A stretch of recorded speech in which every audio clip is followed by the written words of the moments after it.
for the 33rd running of the Napa Knoxville Nationals here on American Sports Cavalcade. Hello, everyone, and welcome to, for sprint car fans, Heaven on Dirt, the 33rd running of the Knoxville Nationals. I'm Steve Evans, and along with 23,000 other people, we're all asking the same question, even his own fans. Can anyone stop Steve Kinser from winning his 3rd consecutive Knoxville title and the 9th of his career? Let's all remember what happened here 1 year ago. Kinser started on the pole, 30 green flag laps. He not only won, but almost lapped the entire field. Well, guess what? He starts on the pole again tonight. Earlier, I asked some of the other drivers for their thoughts. Kenny, does the dominance of Steve Kinser ever just kind of grate on you a little bit? Well, it does a little bit during the whole season, not so much here, because here it seems like he's not only the car you got to beat a lot of cars here. So I don't think about it too much here. I know that we weren't right last night. We get a little quicker. We can beat him tonight even from the 4th row. So we just got to work hard, and his dominance, the presence there is all right. I mean, you're right. Can Steve Kinser be beat from the pole at Knoxville? Absolutely. He can be beat anytime, but it's a lot tougher when he's on the pole. He's on a good roll here. He usually is at Knoxville, and with him on the pole, it's going to be real tough. It's going to take a couple cautions and him to get stuck in lap traffic a couple times. But, yeah, it can be done. Will Kinser have to beat himself tonight to lose the Knoxville Nationals, or can somebody outrun him from the middle of the pack? I think if a lap car or Steve don't blow up, he'll win. Now, there was one driver in particular given a good chance of beating Kinser here at Knoxville based on a performance a week ago in Ohio. But his task is going to be a bit tougher than we all thought because of problems earlier in the week. Here's Brock Yates. Well, Steve, as if this electric yellow number 22 sprint car wasn't bright enough, it is going to have the eyes of virtually everybody on it tonight because this is Jac Haudенschild's car.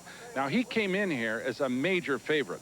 He just had won the Kings Royal, a $100,000 race back in Ohio, was running very, very strong, had, by way of a little bit of history, remember last year had done very, very well, and then worked his way up through a series of main events to finally get into the feature, and then blew up on the last lap after putting on a great show. Well, a similar thing happened this year because he was in one of the earlier events here, had an engine failure, then had to work his way through a series of one more B consolations and up into the A main. Now, finally, he's got to work his way one more time into the A main.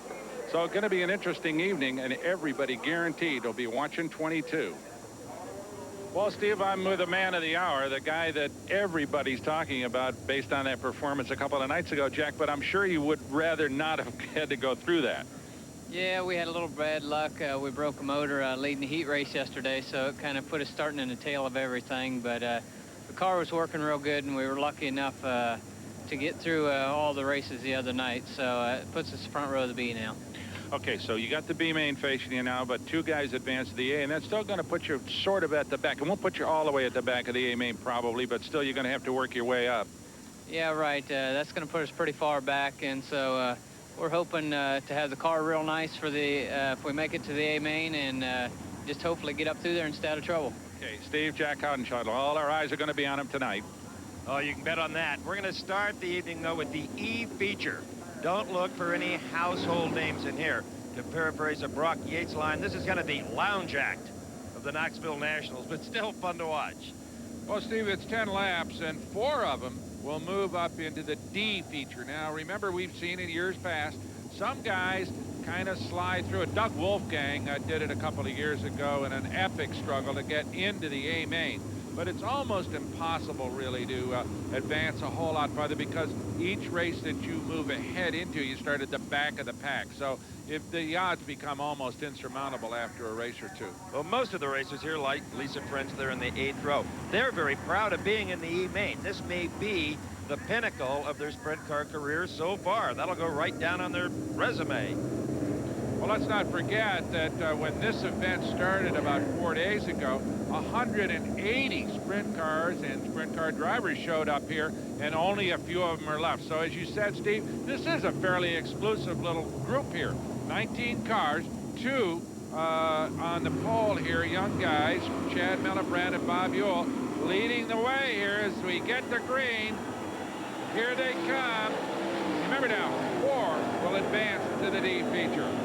And Chad Mellenberg in that 97 M car, the yellow machine, he wants to be one of them. Boy, he has got the bit in that horse's mouth. Right behind him, number 9, Bobby Ewell, and 71X, Manny Rockhold. Okay, the field sorts itself out well. Sometimes we see some big tangles on the opening laps of these races because so many guys trying to charge to the front. They have a shot in advance to the next feature. That's 21K. That's Lou Kennedy and Kevin Pilot.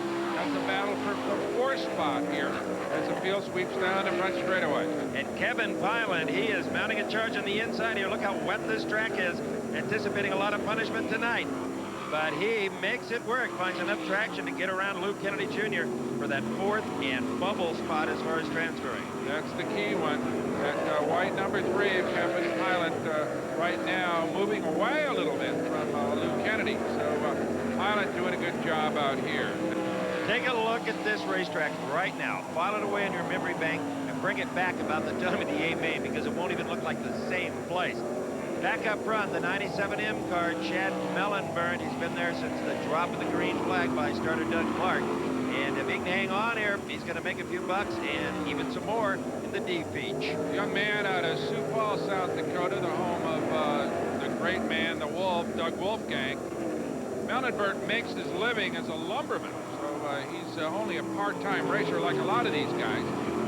Although he was a Rookie of the Year a couple of years ago at Huset Speedway up in South Dakota, but only been in sprint cars for about 3 seasons. So you expect a lot of these young men now will work their way up, Steve, but this is a big thrill for him to run on the big half mile at Knoxville, and especially for a guy like Chad who's leading the race. And Chad is helping those that'll come later build this racetrack. Literally, you can see the groove getting wider and wider. He is now on the last lap. Chad Mellenburn, and back in that 4th and final transfer spot is still the 3P car of 7 Pilot. Looks like he will be the last to transfer. There's a pretty good distance between all of the top 4. Okay, here comes the checkered as Chad Mellenburn wins it. Bob Ewell will finish in the 2nd spot.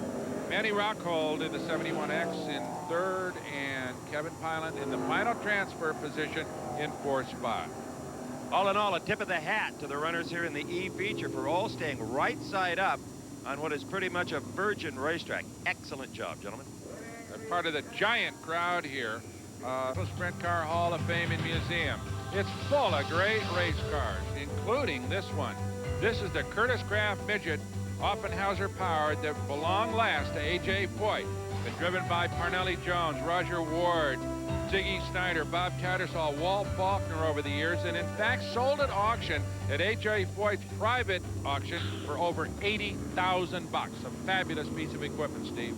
And we got some pretty decent equipment out on the racetrack right now for the D feature. Peter Murphy on the pole, Fran Bruins beside him, Brad Haywood, Joe McCarthy again. A lot of soon-to-be famous sprint car drivers. If you can get to the D main here, you may have a career on your hands. Well, young Peter Murphy, of course, is one of several Australians that's come over here, and he's run well. Remember Marlon Jones 3 or 4 years ago had that horrible crash, went right out of the park at the end of turn number 1 and walked away from what we thought was going to be a really serious injury. So Marlon Jones back. In fact, I think he came back a few nights later with the same car. He did indeed. Oh, we got a bunch of guys out here trying to move up into the C feature. Only 3 will make that exclusive cut. The rest of the guys, well, they'll load up and head home because their night is finished. One thing we can already tell is that the D feature is going to have more of a racetrack to work with than the E did. Just the pneumatic compaction of not only the race car tires, but the push trucks as they got them started has helped to kind of soothe out this surface. It's binding itself, and it's going to come to the race drivers that dare attack it. All right, we should get a start coming out of turn number 4. That's out of 2. There is the Sprint Car Museum and Hall of Fame Brock was talking about right there in turn 2 with the suites on the front end. Will this be as clean and green as the E? Let's hope so for everybody's sake that owns one of those sprint cars. There you see the white line. They're already on the gas. And it's number 18, Fran Bruins, and 1J Peter Murphy. Those are the 2 cars side by side as they swoop out of turn 1 and now out of turn 2 under the back stretch. So, Fran Bruns and Peter Murphy, the young man from way down in New South Wales, Australia, going at it. And once again, Steve, the field made a really clean start. Nobody got crazy, nobody got over-eager. But here comes Fran Bruns off turn number 2. He got a little wild there. He's out of Madison, South Dakota, Steve. He's been in here a bunch of times. In fact, this is his 5th Nationals. But Peter Murphy, a bit of a rookie here. So Bruns showing some real skill and some experience as he breaks away from the field. Interestingly enough, we've got Australians running 2nd and 3rd. 1J, the orange car, Peter Murphy. Behind him, 2AU, Brad Haywood. Haywood, a former motorcycle star, only been at this about 5 years. Let's remember, it is wintertime down in Australia right now. And not only do they come up here, we go down there. A number of the top names. And, Brock, you can't tell any difference of wing sprint car racing in Australia. I've seen it looks just like this. Absolutely. Well, Tommy Sanders, a gambler, tells me that guys like Haywood buy all their bits and pieces up north. A lot of engine stuff comes down there. A lot of the chassis parts, like gamblers, go down there. And the guys, as you say, race on basically the same kind of racetracks, the same competition level, and I'll tell you what, the same skill level in a lot of cases. And the same holds true of New Zealand, except in New Zealand they race some really tight little bull rings. In fact, one is just about downtown Auckland and draws tremendous crowds. So sprint car racing more and more becoming an international sport. Well, as a matter of fact, the guy that kind of led the charge up here was Max Dumesny, and he is already qualified for the AMA. In fact, he's going to start up, I think, in the 8th spot. All right, the leaders right now are passing a lapper. That is 96, Tom Whiting. And still out in the lead is Fran Bruns, the 1-8 car, and Peter Murphy in that orange 1J. Well, we got some problems. Yep, right there in turn 4. That is Shane Stewart in the 2S car. And pretty obvious from the condition of the wing that he got that thing completely upside down. And wisely, that will bring out the red flag. The race has been stopped. This happens all the time in sprint car racing. The emergency crews, the record guys are so good that they won't be down much time at all. In fact, just enough time for us to take this break. Stay with us, and by the way, Shane Stewart is just fine. What happened, Shane? I don't know. I don't know if a bar went bad or what, but I lost control of it and turned over too fast for me to save it. For a 17-year-old kid, you showed a lot of pluck here at Knoxville. Yeah, we enjoyed it. We enjoyed our stay here. I wish it would have ended a little bit better, but we come here on a limited budget this year, and coming out of my dad's pocket, so it didn't end too well. See you next year. Okay, thanks. Well, Dad's got to be happy with that kid. He's all right. He's going to be back. I'll guarantee you that. Had a little sense of humor, even though he bent up Dad's wing. That is one likable kid from Oklahoma. All right, the D feature is back under caution, just long enough to get the field lined up in proper order, with Fran Bruns on top of the list, followed by the Peter Murphy entry out of Australia, and also Brad Haywood running 1, 2, 3, and only 3 will move up to the C main. That's right. As the starter Doug Clark waves them off and said, come on, guys, let's get up to speed here. We're going to single file this start as they will get underway here on the back straightaway. And look at that pass by Peter Murphy. That's a legitimate start because outlaw restarts happen on the back straight. Doug Clark says it's clean and green. And Peter Murphy, the Australian, just blew by, caught Fran Bruns off the guard there for a moment, and that was enough for him to jump out to a giant lead here. Well, not only that ends on the injury. The other Aussie, Brad Haywood, the 2AU car, he also blasted by the 18 car of Fran Bruns. So the Aussies right now are dominating the D feature. One would think with 5 Knoxville Nationals under his belt that Fran would have been a little more ready for that, but perhaps the engine bogged just for a moment. It only takes a microsecond of hesitation here, either by the driver or the engine, to lose a position here. Well, I think there's something wrong with Fran's car. He is rocketing to the back of the field. The 02 M car, Joe McCarthy, has already passed him.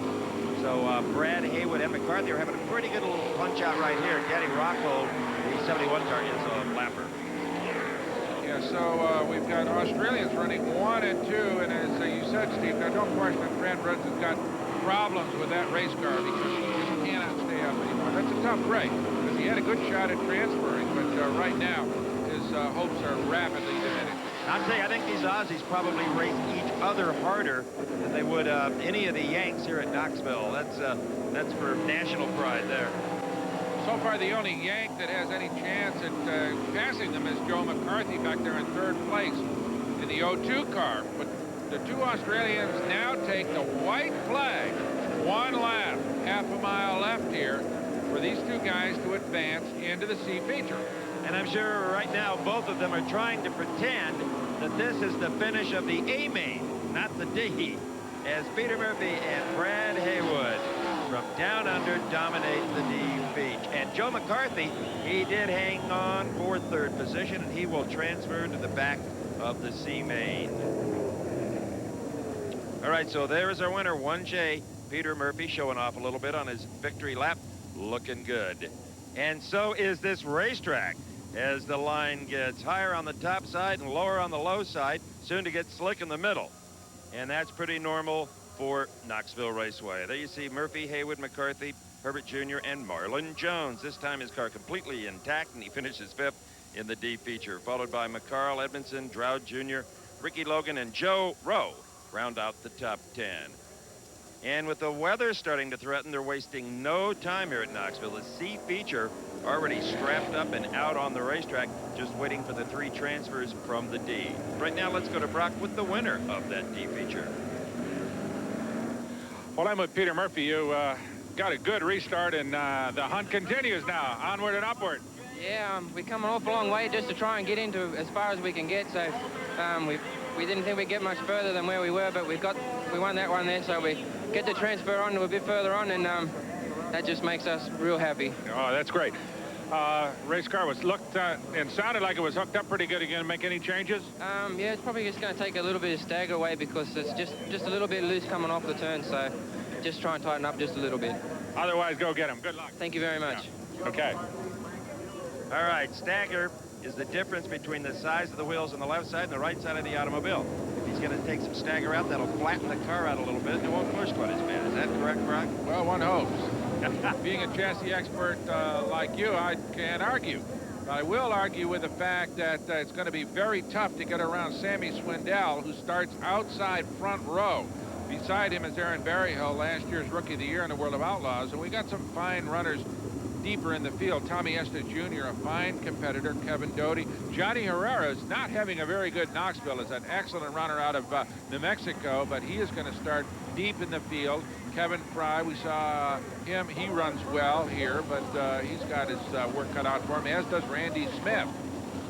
Well, there's very few names in this field that you haven't seen before here in American Sports Cavalcade in our Winged Outlaw coverage over the years. So get ready for some serious action. 12 laps, 3 go to the B feature.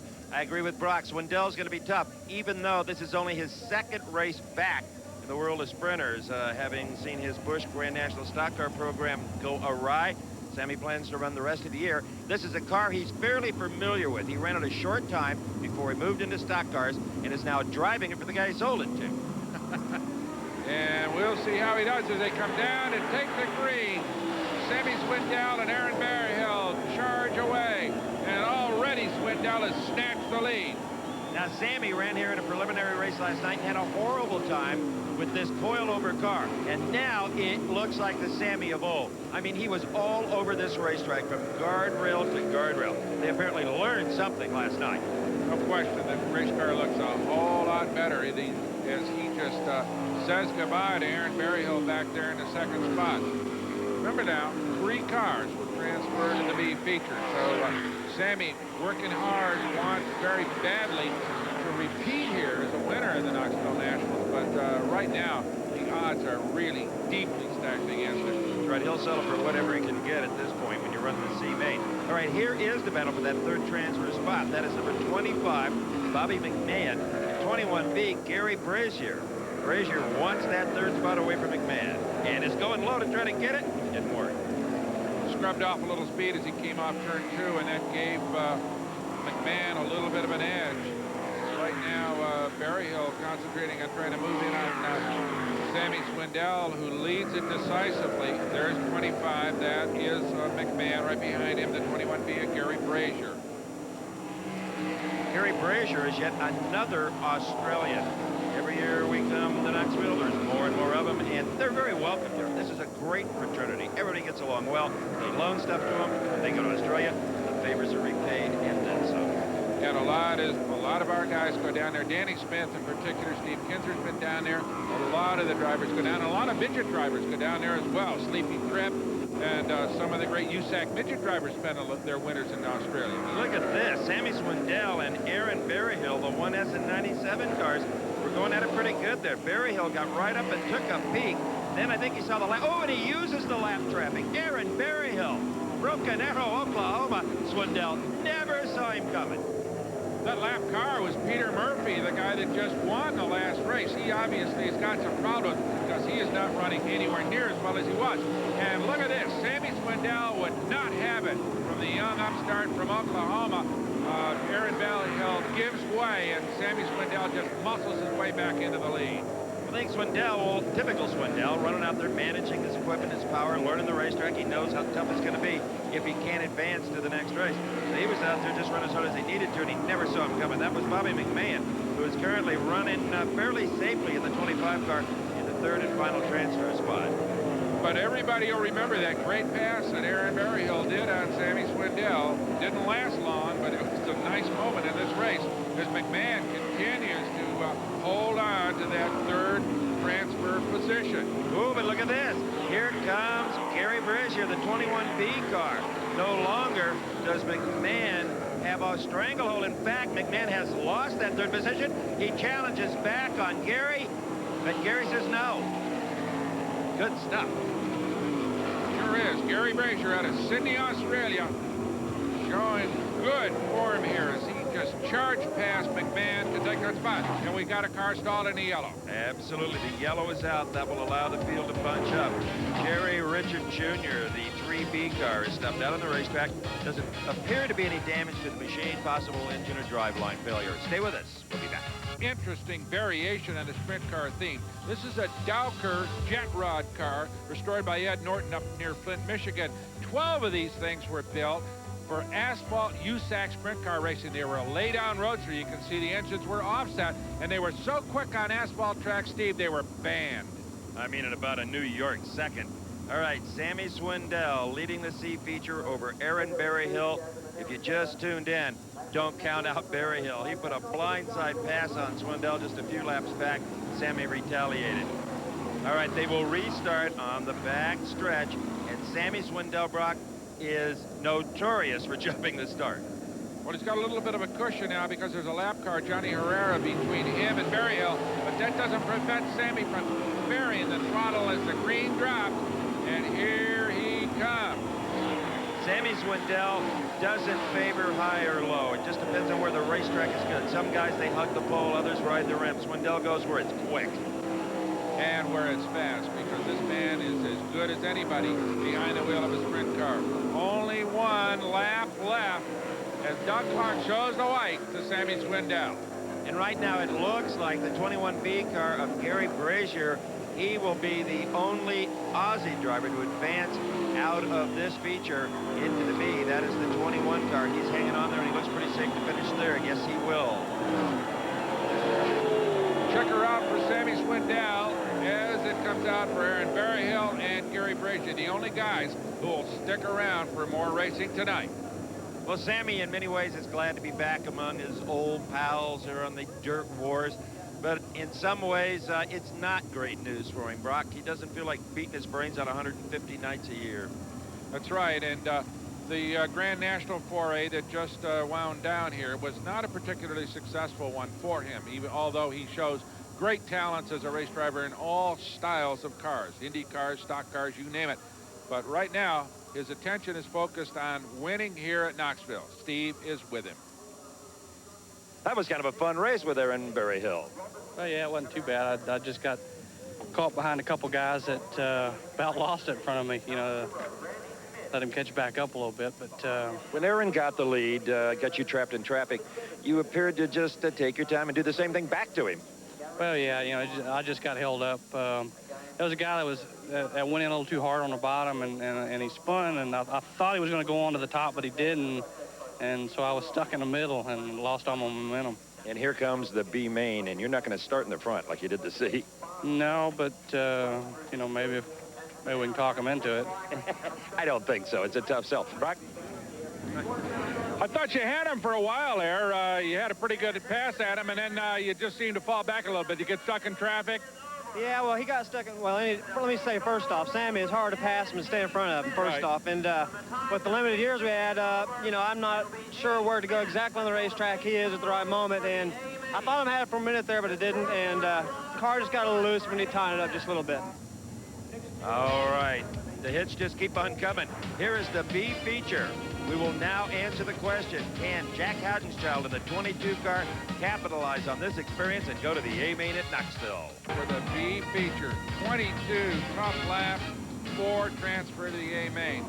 Jac Haudenschild, we talked about him. Freddie Rahmer, one of the Pennsylvania posse, an excellent driver. Shane Carson, both a driver and a promoter. Joey Allen, Bobby's younger brother, he's good. Rocky Hodges, you name it. The field's full of good drivers, Steve. How about Donnie Kreitz Jr.'s Sinking Springs, Pennsylvania? We have seen him win here in American Sports Cavalcade. Jimmy Seals, former track record holder here out of California. Johnny Mackison Jr., Chris Esch. There just are no dogs in this field. In fact, this is a B main. Any promoter in the country would pay dearly to have as his A main. And you know, we mentioned earlier that Jac Haudenschild on the pole here won $100,000 last weekend. Well, he did at Eldora Speedway, only that race was called, modestly, the historical Big One. Earl Baldus put up $100,000 to win, and it was quite a show, with Steve Kinser surviving a horrible crash. We'll talk more about that a little later. So you saw Sammy Swindell in row 10, Aaron Berryhill in row 11, Gary Brazier, the sole surviving Aussie here in the B main. This could be a good one, Brock. It's a long race, 22 laps. Yeah, Sammy's going to need a couple of yellows, and I'm sure that Jac Haudenschild is going to hope for green all the way because he wants to be able to move into that A main. He's had a tough weekend. They've stuck a new shaver motor in that thing that fired up just before the guys rolled out onto the pit lane, Steve, and it sounds really fierce. Oh, I was listening to it, Brock, and so was everybody else in the pits. All right, it is Jac Haudenschild, known as one of the bravest drivers ever, and he is on the hammer. Fred Rahmer letting him get away. You can't do that, Fred. Freddie Rahmer still sitting in second place, but that big, strong motor that Jac Haudenschild's got, plus a really fine handling race car, holds on to his lead. But look at this, Rahmer's coming back at him. Rahmer's showing some real muscle. Freddie Rahmer's a good driver, by the way. Oh, he's showing that right now. You've run with Haudenschild, the role he's been on. And back in the pack a little bit, there is Sammy Swindell. He is trying to move up. He's making some ground, but struggling. He started way at the back, next to the last row in the black 1S car. Well, you know, Steve, they got 22 laps here, but there are also a bunch of cars, 22 cars. So if it was a smaller field, it would help Sammy somewhat, but he's working his way through a bunch of really quick automobiles. Back to the leaders. There's the 22 car. Haudenschild now starting to assert himself over Fred Rahmer. Haudenschild has so much power. The car is handling so well that, Brock, I'm not saying he's not trying. He's just not trying his hardest yet. Well, I'll guarantee you that guys like Steve Kinser and Blaney and some of the guys that are going to run against Haudenschild in the A main, if in fact he gets there, they're watching this young man really closely because Haudenschild came here with an enormous reputation, with a beautiful blue car, a great crew, and a lot of people felt he was going to be automatically in the A main until he had that engine blow up during a heat race. So a lot of people think that Jac Haudenschild can win this thing, but first he's got to get to the A main. That's right, and that will not be a matter of course. Just ask Fred Rahmer or anybody running back there in the top 3 or 4. But right now, Haudenschild has a big hammer. And I'll tell you, nobody is happier about it than the Pennzoil people that back this car. They're having a great season with Eddie Hill and Top Fuel Drag Racing, and now Haudenschild, their money wisely spent in motorsports in several different arenas. Well, as the yellow comes out, as Pete Butler stuffs it up against the wall in turn number 1. No apparent damage to the driver. And the car doesn't look tame. This old Chabot Special was built in 1932 and competed at Ascot, the famed Legion Ascot track outside Los Angeles in the 1930s. It carries a Krager conversion on a Model A block. Generated a bunch of horsepower on an overhead valve conversion, Steve. Those tools look just like the ones I have. No wonder I can't fix my fuel injection. All right, it is time for the restart. of the B feature. Can anybody beat Jac Haudenschild? The fans here don't seem to think so, especially the ones that were here earlier in the week and saw an incredible display of driving. Joey Allen running in the 6th spot. He's got to move up 2 more if he's going to transfer. Donnie Kreitz Jr., he also a threat to transfer, as is Chris Esch. Okay, here we go. It'll happen on the back stretch. Starter Doug Clark will keep a close eye. If they jump it too badly, he might yellow flag the thing. There they go. Haudenschild off and away. Right behind him, Freddie Rahmer, the Pennsylvania shoe, just sitting there ready to challenge if there's any kind of a bobble on the part of the leader. What about Sammy Swindell? Is he moving up at all? Yeah, a bit. 1S, Sammy Swindell, the black car, but not yet nearly enough to transfer. He's in the 10th spot right now and trying to get around Chris Esch for 9th, and he doesn't. Swindell on the move. Well, Chris Esch, though, has given up a bit as Swindell works his way through traffic. He's got a long way to go to get up into that number 4 spot. That is the magic transfer position. Remember to get into the AMA. But I tell you, that car is handling. You saw the front wheels jerk up a little bit there. Didn't have to lift. They settle back down. But more cars seem to do that coming out of 4 on the front straight than anywhere else. And now he is challenging Joey Allen for the 8th spot. Joey Allen down low using the same basic line his brother does, the Bobby Allen low group. Doesn't work for him, though, because here comes Sammy continuing his charge toward the front. He's got we got 4 more spots to go, though, Steve, before he makes the cut. Swindell has such tremendous car control. He puts the machine where he wants it, as opposed to where it may want to go. Sammy Swindell got himself a little bit of running room right now as the leader, Jac Haudenschild, comes down and moves underneath Doug Clark's flags, his passing flags. Right behind him, Freddie Rahmer continues to challenge. Rahmer has won 18 features so far in this Pennsylvania circuit. Shows up to run occasional World of Outlaw shows, but he is largely an occupant of that very competitive central Pennsylvania sprint car circuit and is having himself a very, very good season. Well, one reason the Pennsylvania regulars are so tough when they're running the Outlaws, the rules are identical. They don't have to make any changes to the car. Woo, and look at that. Right up alongside him. Rahmer got almost underneath Haudenschild. Look at this. They switch spots now. Now Freddie goes high. And they both bobble coming off turn number 2. It looks like a pothole may be developing up there near the fence, and they both got in it. Here comes Rahmer again. In fact, taking advantage of traffic, and he almost, in fact, he had the lead. If the checkered fallen, I think he would have won the race, Steve. And I think that woke up Haudenschild. He is now back on a tear, harder on the gas than ever before. He may have been a little bit complacent there. You're right. Had this been a shorter race, he might have been second. And Freddie Rahmer got stuck in traffic, and Haudenschild got by him. Freddie Rahmer went down low, got blocked for a bit, and that was enough to let Haudenschild back through for the lead. Jac Haudenschild now handling traffic just brilliantly.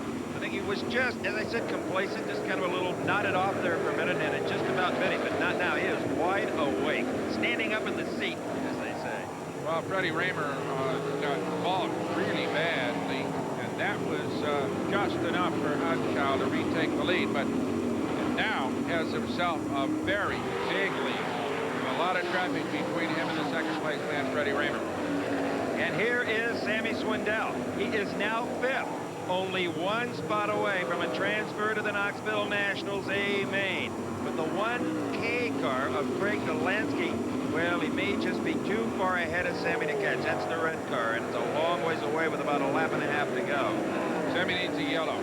Definitely needs a yellow to close up on Dollansky and to get that spot. Here is your leader. Now he's charging. You know, an advantage to Haudenschild, Steve, is that he will know the racetrack. This racetrack is going to be exactly like it's going to be for the A main. He will be able to make the adjustment between the races that some of the guys that are just running the A main won't be able to do. Yeah, but his big disadvantage in the A main, and it looks like he's going to get there, will be his starting position, which will be very near, if not at the back. You're right. The checkered comes out for Jac Haudenschild. Freddie Rahmer will take second. Rocky Hodges into the 3rd spot. He will transfer. And let's see now. Sammy Swindell does not do it. Craig Dollansky will take that 4th transfer spot. So Sammy misses by 1. But for the fans here at Knoxville, and there's a lot of Swindell fans, a lot of Haudenschild fans too, and growing every year with the kind of performances we're seeing from him. Swindell put on a tremendous show, starting at the back, working his way through very tough customers, and darn near making the A main. In really what amounts to a comeback for Sammy, having missed the first half of the season. All right, throwing frisbees to the crowd, the pretty gals down on the racetrack. So Haudenschild now officially declared the winner. Fred Rahmer, Rocky Hodges, and Craig Dollansky all will transfer. Sammy will not. Neither will Joey Allen, Tim Monson, Donnie Kreitz Jr., Joe Garrity, or Chris Esch.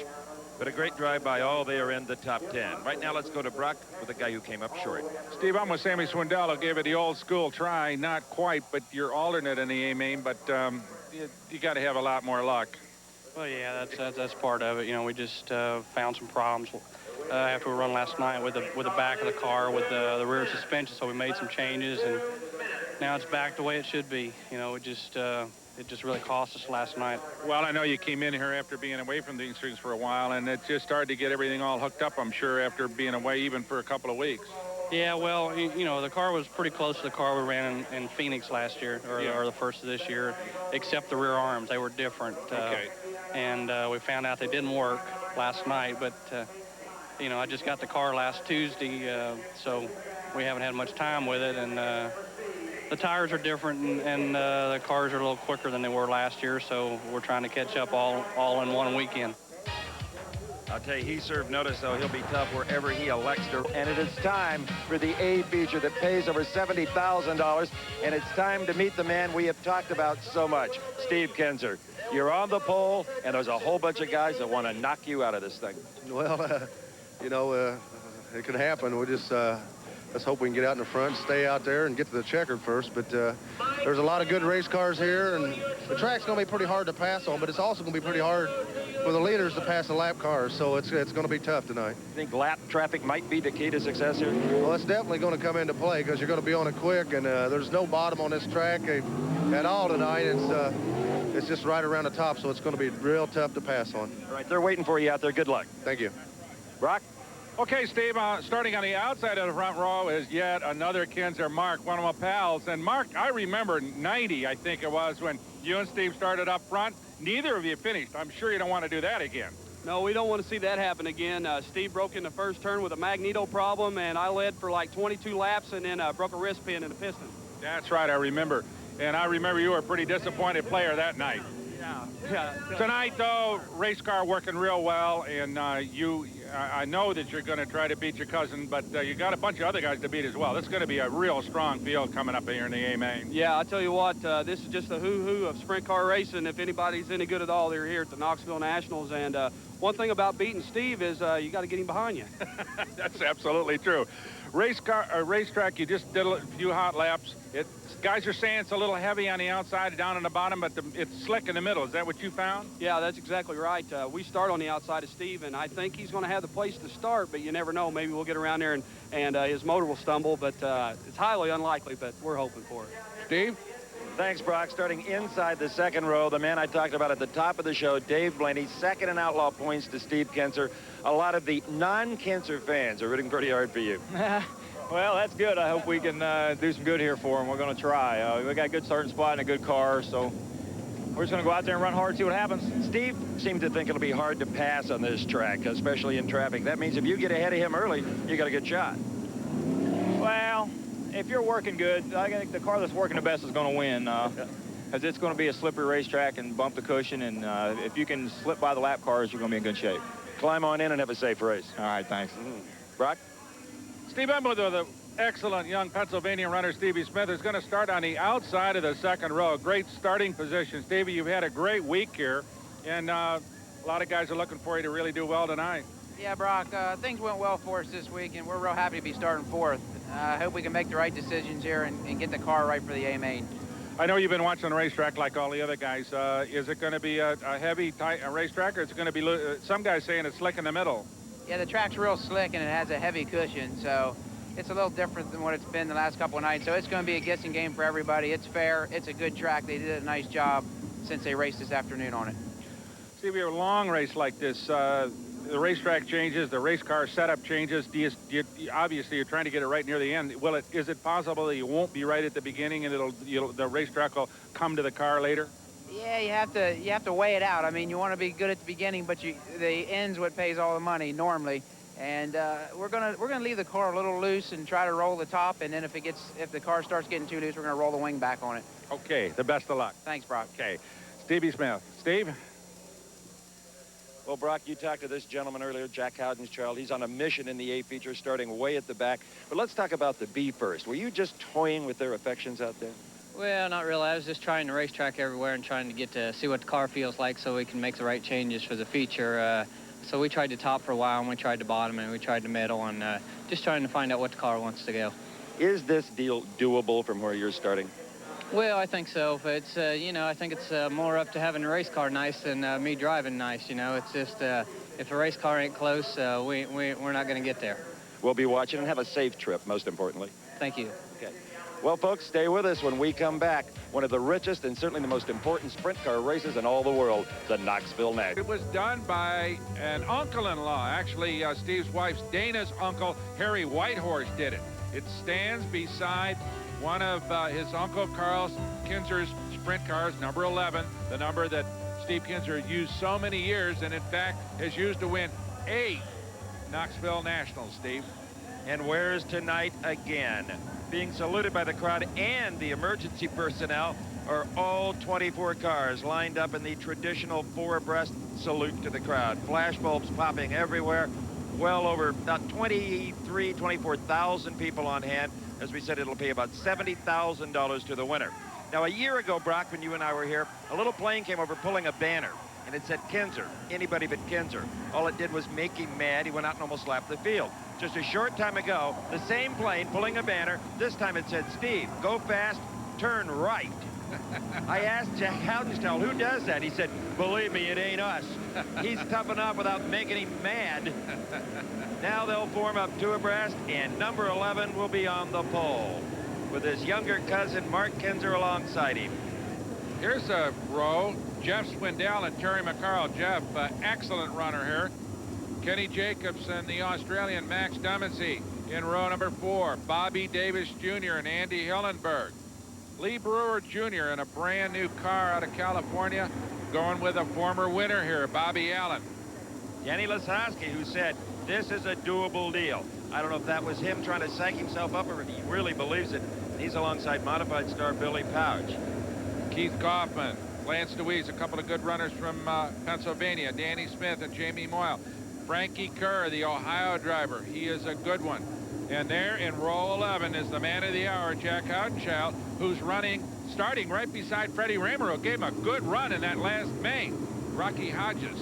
Can't count him out. The green flag is out for the 33rd annual Knoxville Nationals. As expected, Steve Kinser off the pole takes it up high. He said there's nothing down low. Also as expected, his cousin Mark hanging tough right behind him. And now going to the inside is Mark. Mark down low, trying him low. In 3rd place, that's Dave Blaney. He is running well and expected to show well here tonight. So we've got a wild field and a good start. And look at this. Steve Kinser has opened up on his cousin. Has opened way up. Steve Kinser, remember, Steve, the statisticians will tell you that he's won 8 of them, but they've come in blocks of 3. He won 3, then lost some, won 3 more and lost some, and now he's run 2 in a row. People say he's headed for a 3rd one.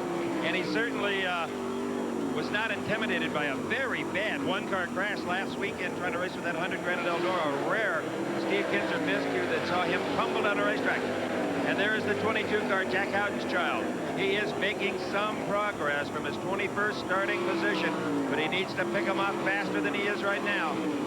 Well, he's in the middle of a really strong field. That's Lance Dewease, the young Pennsylvania driver that he just goes around there, but he's got a long way to go, as you say. Here is Stevie Smith Jr., who has gotten around Dave Blaney.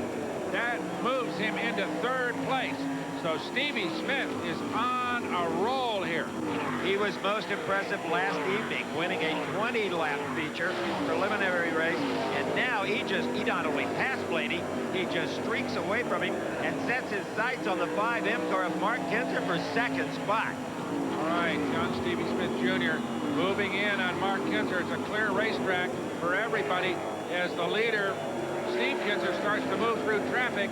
Stevie Smith down low. There is Steve Kinser in the number 11 car. He is broken free of the pack now and is almost a half a straightaway ahead of Mark Kinser and Stevie Smith. And we have got a little bit of rain falling here.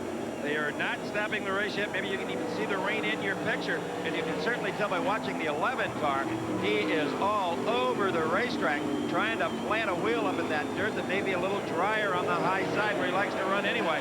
But there is a bit of rain coming down. It's a hot racetrack, and so far it's handling it, but for how long? Look at that. Broad sliding off turn 2. Now up against the fence, the leader, Steve Kinser, definitely is slowing down. The whole racetrack is beginning to get just a little greasy. And now that it's apparent that everybody is having trouble maintaining control. Here is Stevie Smith up on the leader. Suddenly, Stevie Smith has appeared almost behind Steve Kinser. Got by Mark Kinser, no problem. And look at that. Steve Kinser almost lost it. And Stevie Smith gets under it for the lead. Kinser will battle back.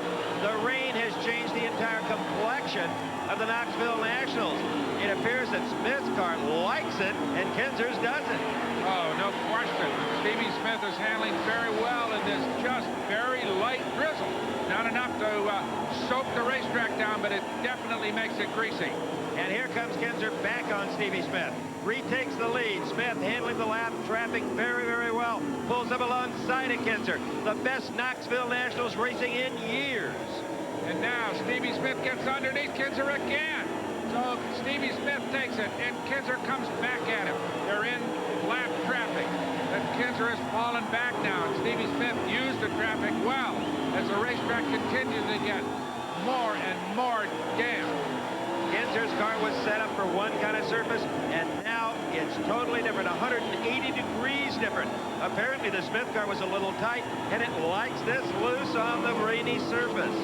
So Stevie Smith has gotten himself, trouble on the front straightaway. Oh yeah, that is Terry McCarl, number 27. Local guy, owns his own car, one of the top runners here on a Saturday night basis at Knoxville, and he has some serious front end damage to that car. And he climbs out of the car unhurt, but he is absolutely furious, putting his hands up to the starter like, why didn't you red flag this thing? It was raining. We'll get his comments, if we can air them, when we come back to the Knoxville National. It is under red. It stopped after a few moments, and the field is back underway, getting ready to restart. Except for one man, Terry McCarl. He's out, and earlier Steve had a chance to talk with him. Terry McCarl is very, very upset. In fact, he's right now arguing to our left with one of the Raceway officials. Terry, obviously you felt the rain was a big factor in that. I know it was. This race means more to you than any you've ever run. Yeah, it does. Look at that. I can't believe they let that go. It's just totally ridiculous. There's lots of things I'd like to say, but I'm not going to. That is totally uncalled for what just happened. I mean, we're out of control out there. Look at my damn car. This is ridiculous. The man is as much a gentleman as is a young race car driver. Well put. So he will return, but not tonight, Steve, as it was spitting rain pretty hard when you talked to him, but then all of a sudden the shower cleared. It only lasted just a few minutes, with an odd thing that we thought for a while there we were going to be into a red flag condition for quite a while. I think there was only one driver out there that didn't want that race stopped, and that was Stevie Smith. Yeah. The only car that could get around it. Yeah, everybody, it was an all skate there for a while, and it was lucky that we only lost one car. As the restart begins, and the green flag is out, as Stevie Smith leads him down into turn number 3. And Steve Kinser wants that lead back, looking for his 9th Knoxville title, his 3rd in a row. Kinser said he didn't want to run down low. Well, he has to, because his own cousin is up high and he can't get there. Mark Kinser came out of nowhere. Mark challenges on the outside, so Stevie Kinser falls back to 3rd as Stevie Smith and Mark Kinser hold on to the 1-2 spot. All right, let's see where Steve Kinser takes that car now. Coming out of turn number 1. Yeah, right back up high, where he likes to run. Right now it's a 3-car race. Stevie Smith, Mark Kinser, and Steve Kinser. And Steve down low. Going to be interesting to watch what the master does, because right now he's sitting back in 3rd place. Well, almost 3rd place. He's nose to nose with his cousin right now. And the fans from Pennsylvania, the Keystone State, they are going mad here at Knoxville. There may be nothing left in this place if Stevie Smith can beat Steve Kinser for the Nationals title. Well, he's by Mark, so he's up into 2nd, but Stevie's got himself about an 8-car length lead on the defending champion, so it's going to be interesting to see if he can hold on to it, because Steve Kinser now, he has definitely got the bit in his teeth. He wants his 9th title without any question. But Stevie Smith right now is out to deny him that privilege. And let's remember that during the red flag, officials said, guys, do anything you want to your cars. Here comes Kinser looking at Stevie Smith. Kinser made a lot of adjustments, tires, bars. They can even add fuel. So these were brand new race cars after that red flag. Well, he almost overcooked it there as he got down low, and now he's by Stevie Smith. Took the low line and got by Stevie Smith to recapture the lead. Stevie Smith can't let him get away. He's going to have to conquer that lap traffic better than Kinser does if he's got a prayer. Well, he made a great move a couple of laps ago between 2 lap cars, but now it looks as if the car is falling off a little bit. Stevie Smith seems to be falling back. And here is Jac Haudenschild. He has moved up a little bit, Steve, but he's stuck around 11th position. But that is still tremendous driving. Let's make that 10th position. The man has put on the kind of show the fans expected him to. Steve Kinser has not had that totally dominant season he's enjoyed in the past. Dave Blaney just a wink behind him in the outlaw points. But a win tonight, boy, a win at Knoxville makes your entire season. Well, it puts a lot of money into your pocket, that's for sure. Makes up for a lot of disappointments, as Steve Kinser has now gotten himself a substantial lead over Stevie Smith Jr. Steve Kinser told me earlier, whether or not he wins here tonight, he is cutting back next year. He's not going to run for the championship. He wants to win it this year and run selected races. And I think that means the Kings Royal, the historic big one, and the Knoxville Nationals, and a few others that pay a lot of money. Well, there's no question that as the World of Outlaws series gains strength and viability, there are going to be a number of really big money races around the country, and I'm sure that Steve and his Uncle Carl, the car owner, will try to go into those races and cherry pick the big bucks. Boy, Stevie Smith is just hanging tough. Look at this. Stevie Smith down low. He pokes a front axle underneath Kinser, but Kinser has the speed carrying out of turn number 4. Oh, Stevie Smith, what a show he has put on tonight. What a kid. And I'll tell you what a great racetrack. Even though we had little spits of rain, this racetrack is permitted about 3 or 4 grooves. You can run high, you can run low, and you just saw an example of how 2 drivers pick 2 different lines and make them both work to their advantage. You have to wonder if Kinser wasn't taking care of his tires and his motor. There's the white flag. And it's, oh, and we're going to have a yellow flag. This baby is not over yet. Keith Kauffman has coasted to a stop. He suddenly has become Stevie Smith. And Jeff Swindell in the top 5. Danny Lasoski, Kenny Jacobs, Andy Hillenburg, the Australian Max Dumesny, and Fred Rahmer out of Pennsylvania in the 10th spot. Well, if you just joined us, you picked absolutely the right time. They've led this race on 3 separate occasions. Briefly, but he led. I tell you what, Stevie Smith seemed to be just a little hesitant there on that restart. He really wasn't right on the nerf bar of Steve Kinser when the green dropped, and that caused him to fall back a little bit. All right, there is Mark Kinser in the 5 car. Right now he's running 3rd, and it would appear that's probably where he's going to finish. The last lap. 4 days of fabulous winged outlaw competition in Central Iowa are about to come to an end. And you don't think Steve Kinser's driving hard. You watch him control that race car as he comes off turn number 4 and takes the checker. Number 9 for Steve Kinser. Number 9, $70,000, but he knew he was in a car race. This was kind of a mechanized fist fight, really, between himself, Stevie Smith, and occasionally just jumping in there to referee things, Mark Kinser. Wow. I'm sure a lot of disappointment on the part of young Stevie Smith.